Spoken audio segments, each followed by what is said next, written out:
Much, Vladimir, and it's good to be back here in Russia and good to be back here in Moscow and see so many friends. Vice Premier Shivalov, my old friend President Halonen of Finland and many others. I'm taken by what Paul Polman said before about Desmond Tutu and us all needing to be prisoners of hope. If I was answering the first question which you set for us, Vladimir, before you then just changed it to the one that I'm about to answer, based on myself being also a prisoner of hope, I cannot but conclude that for the next 5 years we are looking at much more of a set of downside risks than we are looking at upside opportunities. And I say that as objectively as I can. The management of geopolitical risk. I am deeply concerned about the trajectory of US-China relations. I'm concerned also about the ability of national institutions to respond to the impulses towards turning inwards and the ability to strike a new social contract domestically which will arrest that possibility.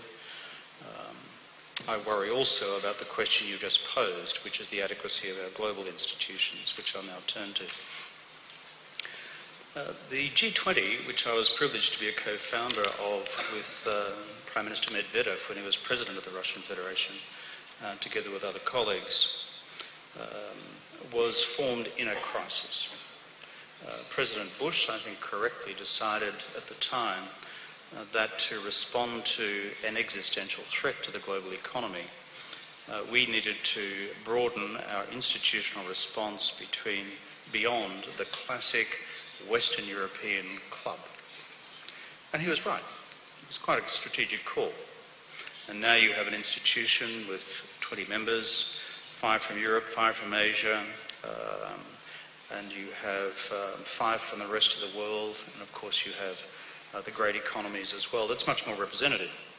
But there's a quantum of global production, there's a quantum of global trade and international economic activity. There is a tendency today in this complex world in which we find ourselves to simply say, well, we tried that in the year 2008 and it hasn't worked. Let me argue the counter case. Number one, it succeeded in causing a financial crisis from turning into a global recession and becoming a global depression.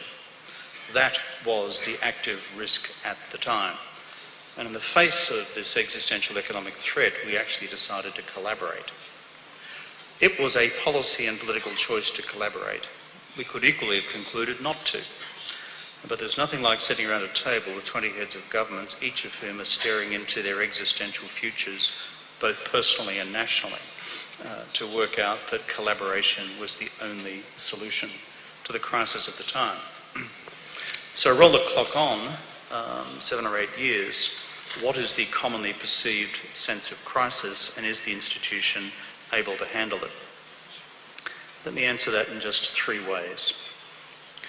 Number one, we should not just happily skip over the agenda for which it was initially created, which was deep global financial regulatory reform in order to reduce, while it's impossible to eliminate, the risk of a repeat financial crisis of such a systemic nature. A huge amount of work has been done through the agency of the Financial Stability Board.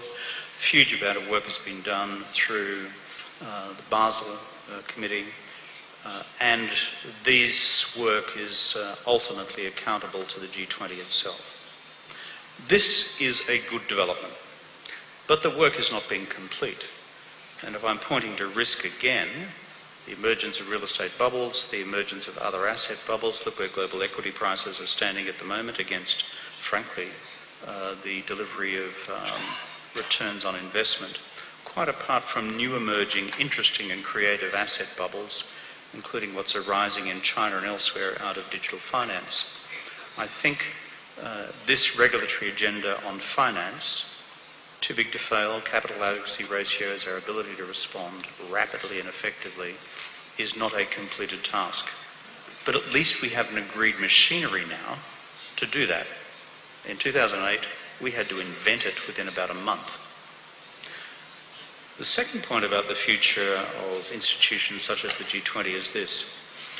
whereas it may have succeeded on its first task, which was to prevent the financial crisis turning into an economic depression.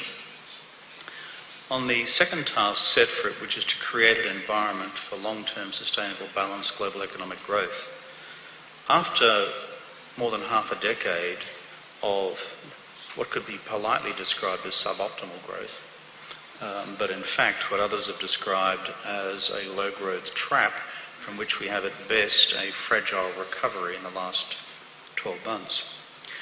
This task remains ahead of us, and confronting it head-on is the explosion of the new protectionism, which is a classic anti-growth agenda. We also have not identified or effectively funded the potential new driver of global economic activity, which is the global infrastructure deficit across the world.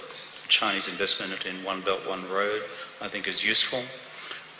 Notwithstanding what Martin just said before about counter-cyclical or pro-cyclical economics, Trump's agenda domestically in terms of US infrastructure may be helpful.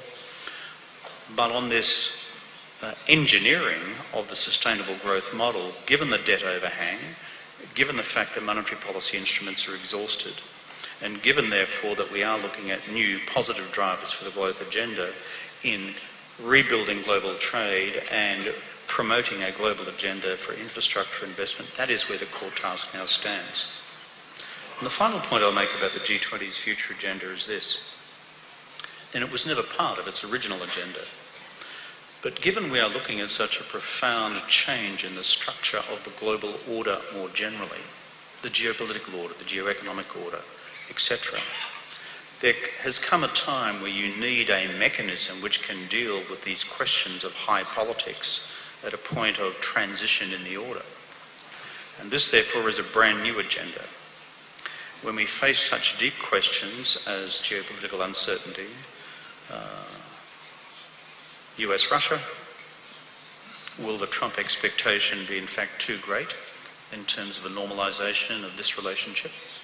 And will it in fact lead in different directions? US-China I've alluded to.